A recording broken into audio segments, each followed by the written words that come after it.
Solve the differential equation x cubed minus 3xy squared dx plus y cubed minus 3x squared y dy equals 0. So, what type of differential equation is this? Try natin kung pwede siyang maging exact. So, ang test for exactness is kung equal yung partial derivative ng m with respect to y sa partial derivative ng n with respect to x, the dE is exact. So, identify muna natin yung m of x, y and n of x, y.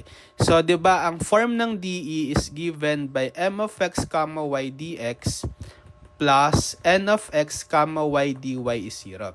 So, yung m of x, y is yung function na nakamultiply kay dx. Therefore, ito yun. So, m of x, y is x cubed minus 3xy squared. Then, yung n of x, y naman is yung function na nakamultiply kay dy, eto. So, n of x, y is y cubed minus 3x squared y. Yan. So, identify natin yung partial derivatives. So, yung partial derivative ng m with respect to y, ang gagawin natin is i-derivative natin with respect to y, meaning x variable is considered as constant, tas yung mga y variable yung i-differentiate. So, sa x cube, dahil constant si x, ang derivative niya lang is 0, right? Minus sa 3xy squared, considered constant si 3x, so kakopy nyo lang. Then, times sa derivative ng y squared, power rule 2y. So, 0 minus 3x times 2y, negative 6xy. Next, yung partial derivative ng n with respect to x. Constant naman si y, then yung x variable yung i-derivative. So, sa y cube, dahil considered constant si y, derivative niyan is 0. Minus sa negative 3x squared y. So, considered constant si 3y, right? So, kakopy nyo lang, then times sa derivative ng x squared, 2x. So, magiging 0 minus 3y times 2x, negative 6xy. So, pareho sila, diba? So, since partial derivative ng m with respect to y is equal sa partial derivative ng n with respect to x na parehong negative 6xy, therefore, the dE is exact. So, kapag alam na natin na exact yung dE, ang general solution ng exact dE is palaging f of x, y is equal to a constant c. So, hahanapin natin yung f of x, y using the two condition. Partial derivative ng f with respect to x dapat equal siya sa m of x, y, condition 1, and partial derivative of f with respect to y dapat equal siya sa n of x, y. So, unahin natin yung first condition, gamitin yung partial derivative of f with respect to x equals sa m of x, y.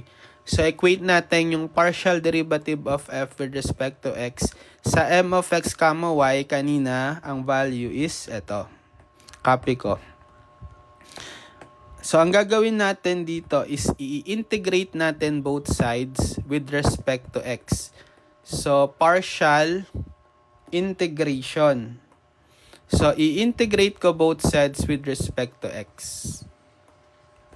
So, dito makakancel si dx. So, integral ng df na lang.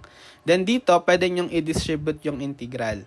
So, integral ng, by the way, dahil partial integration nito, i-considered naman natin constant yung y.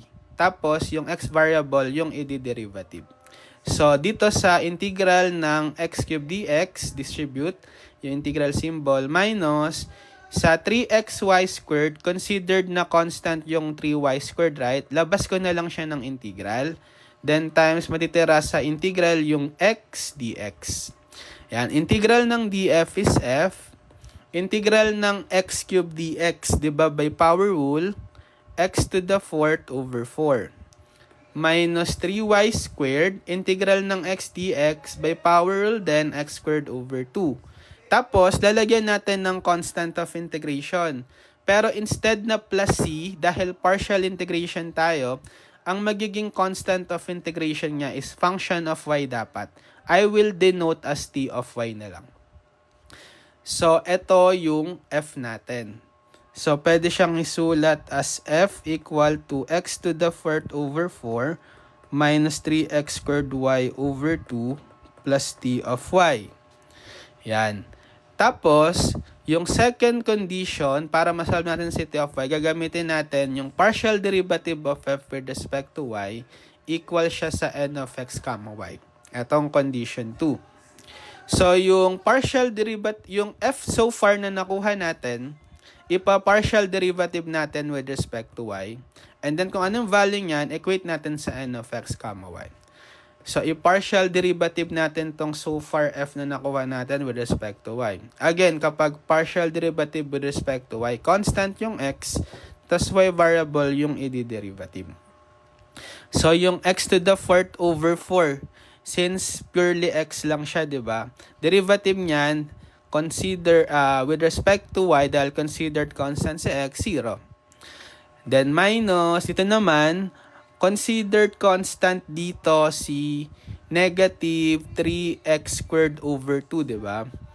So, gigilid nyo lang, copy, times sa derivative ng y squared, which is 2y. Plus derivative ng t of y, gawin nyo lang t prime of y. Okay? Para, di ba, t prime of y, it means first derivative. So, cancel itong 2. Therefore, partial derivative, ito wala na itong 0, negative 3x squared y plus t prime of y. So, equate natin tong partial derivative na nakuha natin with respect to y, negative 3x squared y plus t prime of y, sa n of x comma y, which is etong y cubed minus 3x squared y. Okay, y cubed minus 3x squared y. So, dahil common yung 3x squared y both sides sa equation, may eliminate yan, di ba? So, matitira is t prime of y equals y cubed. So, para masolve si t prime of y, integrate natin both sides with respect to y. So, integral ng t prime of y dy, ma-undo yung first derivative ni t prime of y kasi in-integrate natin. Inverse operation kasi yung integral tsaka derivative. So, babalik na siya sa t of y. Tapos, integral ng y cubed dy by power rule, y to the fourth over 4. So, ito yung value ng t of y to the fourth over 4. So, pwede na nating masulat yung general solution. Diba kanina, it is f of x comma y equals c. So, yung f of x comma y, kanina, ang nakuha nating value is ito. So, copy ko. Yan. Ito yung f of x comma y. Then, equal siya sa c. Then, yung value ng t of y, substitute natin as y to the fourth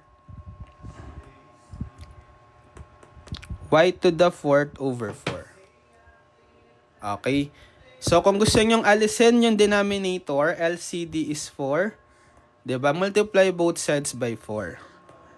So, dito makakancel yung 4, x to the fourth na lang, minus dito 4 divided by 2, 2 times 3, 6 x squared y squared plus 4 divided by 4, cancel na rin, y to the fourth na lang equals 4 times c, 4c.